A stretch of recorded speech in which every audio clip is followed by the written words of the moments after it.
Honestly आज मेरा बिल्कुल मन नहीं था वीडियो बनाने का, but showing up is what takes you ahead, right? Did you notice some change in my background?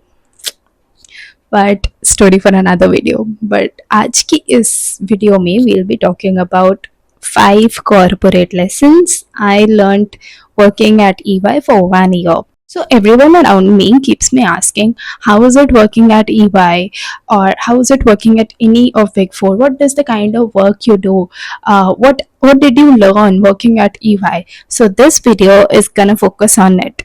So let's get started and discuss the 5 corporate lessons I learned working at EY for 1 year. So, coming to the very first corporate lesson, it goes like no one at your workplace is your friend. You should start calling people as workmate or a colleague as soon as possible. So we get used to this habit of calling everybody around us as friends. Like, I still remember when I was a kid, or even I sometimes make this mistake even now, but I am conscious about it whenever I'm doing it. So what I used to happen was, everybody around me, I used to call them as my friends. For example, I met somebody at my tuition for a day or two. I'll tell my mom that I met this friend, but I later realized that not everybody is deserving to be called as your friend. Or let's just say you are not a friend to everybody, right? The same way, you cannot expect everybody around you to be your friend. So there are people that you should, at your workplace, specifically at your workplace, you should start calling people as your colleagues, as your workmates, because everybody around at your workplace sees you as a competitor, first of all, and a competitor and a friend doesn't go well together, right? So it is your responsibility to draw those boundaries as soon as possible, because of course at initially you won't feel like, hey, okay, I'm just calling him or her as my friend, what's the big deal? But later, when it starts impacting your mental health, then that's when you realize that it is not really healthy to call people at your workplace as your friends. So this is one thing that I learned in my 1 year of serving at EY. So I think it is really underrated, because people don't even consider it as a problem, but it is. Like बचपन से ही we are used to calling people around us as friends.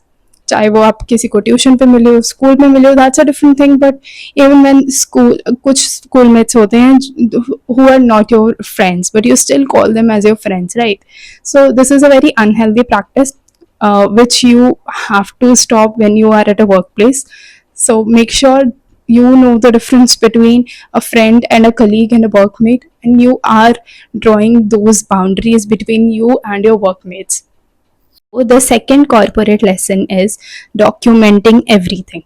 Now, what do I mean by documenting everything is that whatever the tasks you receive, whatever the kind of work you receive, or let's just say whosoever you are receiving it from, you should document each and everything. Try to take a Try to make a track on emails, check your emails daily, make sure that everything you've been assigned to, whoever is assigning you, whatever you are asked to do, you are documenting everything and it is there on your emails, because you never know what the other person comes up with, and then of course you don't want to be irresponsible, right? So it is highly advisable that you document each and everything. I always prefer to, make notes of the tasks that are given to me, so that I do not forget what are the assigned tasks to me, and what is the procedure I have to follow. So it is really advisable that you keep a notepad and a pen with you for all the times, so that you don't miss out on important information that the senior is sharing with you, or you don't want to be irresponsible or called irresponsible just because you forgot what all you had to do. So it is really important that you document each and everything. Take up the task on your email, check the emails time to time to not miss out on important information, and of course keep a diary or a notepad or a pen with you all the times, so that even if you are in a meeting, and you've been assigned few tasks that you forgot later. So you can always go back to the diary or the notepad to check on the tasks that you were assigned and complete them on time. Of course, you don't want to be irresponsible. That's all it is for, because you don't know what happens later on, right? So it is really important to document each and everything, all the tasks you get. Make sure you do that. So, the third and my personal favorite corporate lesson is logging in early so that you can log off early. I think it really helps for me. I've been listening to a lot of complaints and stuff like that, that people in corporate, managers in corporate, specifically the people who are at the higher level of management, they make you stay and do all the work even after the office hours. I think in that case, if that continues for a long time, then of course you should raise your voice against it. But what I feel like is that sometimes there are people who, log in late. In fact, so what do I mean by late is 10:30 a.m., 11 a.m. In that case, you are not really productive. I don't know what is. I mean, of course they can be productive, but in my case I'm not. I always try to log in by 9:30 a.m. maximum, so that I can finish my work until 7 p.m., 6:30 or 7 p.m., and go back home early and do all the content I have to make, all the videos I have to make, plan out my other things in life as well. Because if I'm logging off office at 8:30 p.m. every single day, trust me, I'm not gonna get time to do all the content things I have, all the things I have to plan for my weekends. I won't be able to do it because I'll feel very exhausted. So to avoid it, what I do is I log in very early. I wake up early. I get ready early, and if possible, I try to plan out my content for the day early in the morning, because the mind is fresh. And then what I do is I go to office. I always try to go to office. There are very few days that I don't like going to office because I'm too exhausted for the week, but most of the times I do go. And then what I do is I log in after having my breakfast, which is usually by 9:15 or 9:30 a.m., and then I get back to work, and then I work for whole of the day. I keep my focus on my work so that I can get finished with it and get go back home early.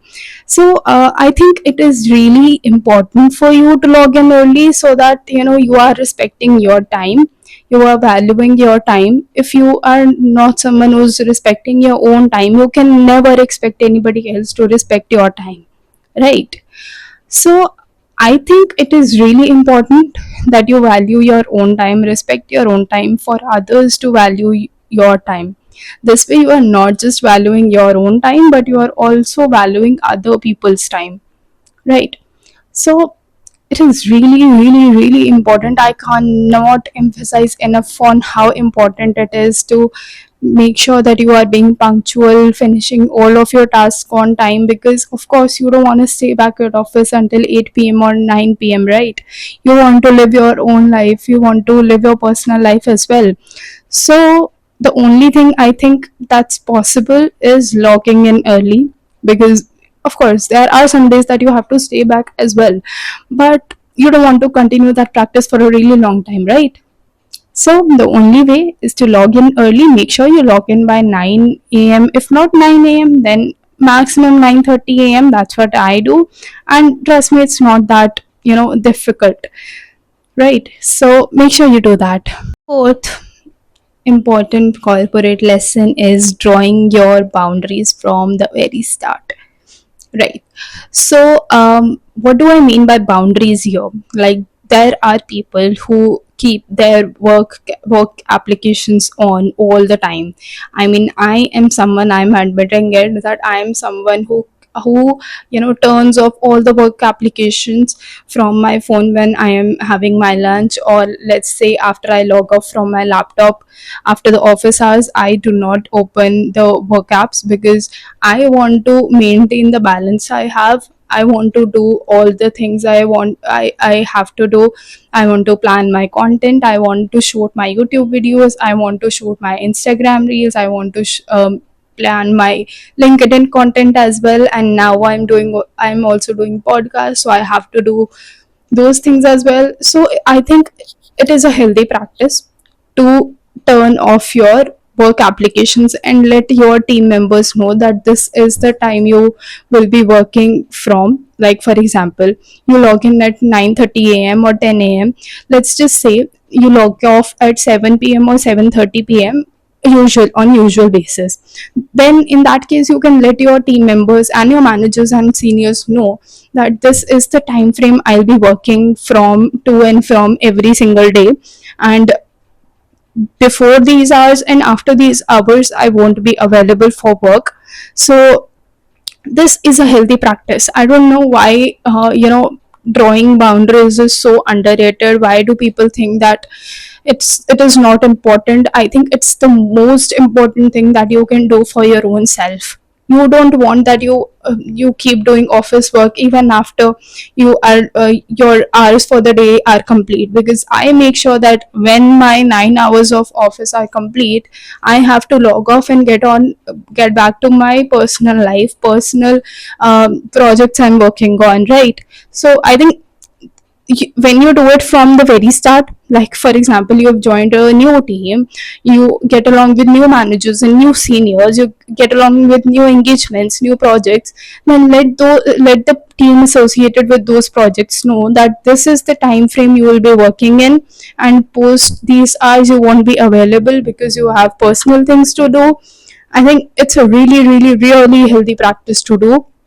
So make sure you at least try to make some boundaries so that it does not hamper your own personal life or your work life balance, because trust me, it is not so easy to manage multiple things at a time.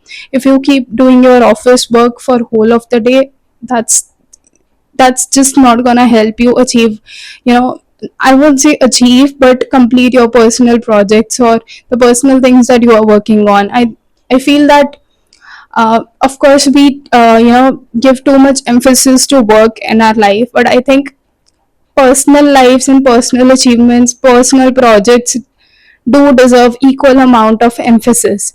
And to avoid disturbing that balance, make sure you draw boundaries from the very start.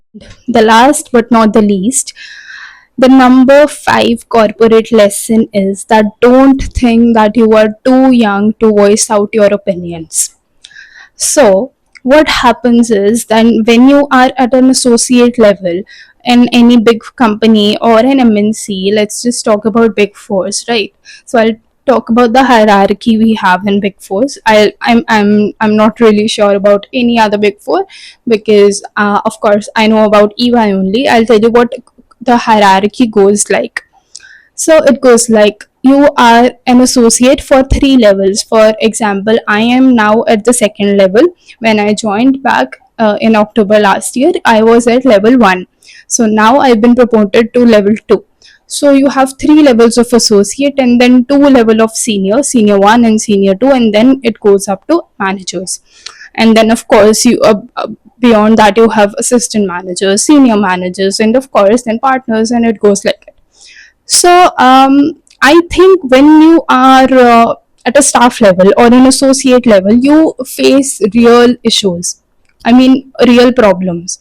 Sometimes you don't get along with seniors so well. Sometimes you've been pressurized with work because, of course, you are at an associate level and you are there to learn. Of course, you are there to learn, but that does not mean that you will be pressurized to work. You know, there are some seniors that you'll meet bad seniors as well, you'll meet good people as well in your journey, but it is at the end of the day your responsibility to raise a voice against anybody who is bothering you, or against any senior or manager you've been feeling pressurized from. Even after raising your concerns, if it is not helping you, then again it is your responsibility to reach out to upper level of management. Trust me, people do here, but what what is the issue is that people don't raise voice because they feel that they are too young and they are there to learn. People will of course you don't want to be disrespected, right? There are people who disrespect you as well. So would you just bear with it? Of course not, right? So at the end of the day, it is your responsibility to raise those issues to the upper level of management or with your counselors, so that you can you can just feel safe with some people in the organization, let's just say. And I think what really stops people from raising their voice is that they feel that they are too young, or let's just say too I mean, they've not had enough experience. Of course, yes, you are 21, 22. You cannot expect yourself to learn everything in one day or 1 year, of course, right? It takes years and years for you to learn things in corporate, right? Of course, the learning does not stop, right? But does that mean that you'll be feeling pressurized under working under someone, or let's just say you'll be bearing with all the disrespect if somebody is disrespecting with you, or let's just say you'll let all the work life balance hamper just because you want to work under that senior? Not right. So I think it is your responsibility at the end of the day to make sure to communicate those things with your seniors, with your managers, with your counselors, so that you do not face those issues ever again in the corporate journey. So make sure you raise your voice, you voice out your own opinions, voice out whatever you feel. If you are not comfortable with your seniors or managers, go to your counselors. Counselors are assigned to you just for that purpose, right? So make sure you do that. And I think I cannot emphasize enough on how important these 5 corporate lessons were. And honestly, it took me 1 year to learn all of it. It does not it doesn't it won't feel like, if I'm telling you all these 5 corporate lessons and you make a note of it, you learn it by heart. It does not happen like that. You have to make a practice of admitting all of these, acknowledging these, and then working upon these on everyday basis. That's how you learn, right? You have to sometimes, let your work life balance hamper, and then feel like, yes, that it is important, and then you have to work on it. Learning does not come in one day, or let's just say it is a ongoing process, right? So it is your responsibility that you never stop learning. Me telling you all these 5 pointers through this YouTube video still won't help you. It will just make you aware of all the things that happen in a corporate. But at the end of the day, it's your duty, it's your responsibility to learn it. And yeah, that's all I wanted to explain through this video. So I think, happy corporating, first of all. I know a lot of people have joined corporates or big fours. I think in these 2-3 months, August, September, October. Wish you all the very best for your new start. I think that's all I wanted to say through this video. So make sure you share it with your friends who have just joined corporate, or are aiming to join corporate in the next few months or years. I think this video will really, really, really help them. Make sure you like this video, share with your friends, comment under this video to let me know how helpful it was, or any content suggestions that you have for me, or anything you would specifically want me to speak on, make a video on. Make sure you comment it in the comments section below. And lastly, please subscribe to my channel. It really, really, really motivates me to make such valuable content time and again. Thank you all for watching this video until the very end. Bye, see you in the next video.